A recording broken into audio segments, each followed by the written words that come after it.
Now, are you sick of cold callers? Oh, drive me insane. I bought one of those little boxes that stops them all, which is fantastic. But from tomorrow, they'll no longer be able to hide behind anonymous phone numbers, as there's a crackdown on nuisance calls. Every company within the UK, or those based in the UK with call centres elsewhere, will have to display a number. David Hickson from the Fair Telecoms campaign is in our central London studio. Good morning. You've got to welcome this. Good morning, Stephen. It would be great if that was going to make the difference that is suggested. I fear this is only a tiny, tiny, tiny step, and in some ways it might even be a step backwards. The government need to take some serious action to stop this nuisance. Trying to suggest that if we could see a number that we don't recognise, that would help in any way, as against having no number at all, in deciding whether to answer a call, seems a little bit silly. I'm also a bit suspicious that having a regulation that says when people are breaking the law they must tell you who they are by leaving their number is going to get very much compliance. So we have to express some caution. If this does help, that would be a terrific thing. But on the other hand, there are far better things that could be done. But yeah, you've got to say, David, on a lot of modern phones, and not everyone's got a modern phone, but you can, if you see a number and you don't want to take any more calls, you can enter it and it will be blocked from there on in. So it does give you a little bit more power.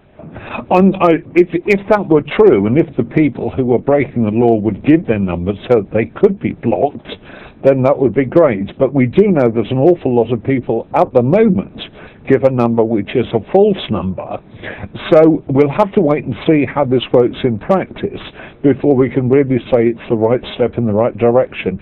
There are far more effective things that can be done. The little box you say you have, the technology behind the best of those boxes, I hope that's what you've got, could be deployed on telephone networks, so that without having to buy a box to go on our landline, we could all have that facility on our landlines and on our mobiles, so that all unknown callers, whether they give a number or not, could be challenged to identify themselves by their voice, and then only if they give a name would we have the chance to decide whether to take the call or not.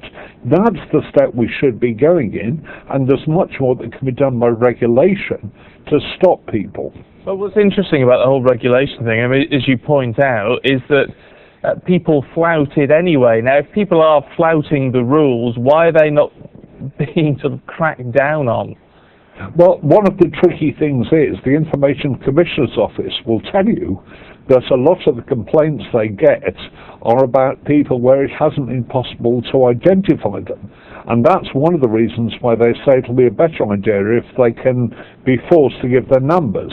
But on the other hand, how are you going to catch the people who don't give the numbers? It all rather loops round on itself, doesn't it? Oh, it does a little bit. Well, in the meantime, as you said, people may have to buy a little box. And, that box will be available on the network. That's what we want. Well, we shall see whether that happens or not. David, thank you. Let us know what you think about that at Sky Stephen, at Sky Gillian on Twitter this morning. If you are plagued by those cold calls, it does drive me insane. But I don't get any now, which is really, really nice. You appreciate it all the more. Stay with us here on Sunrise. Still to come.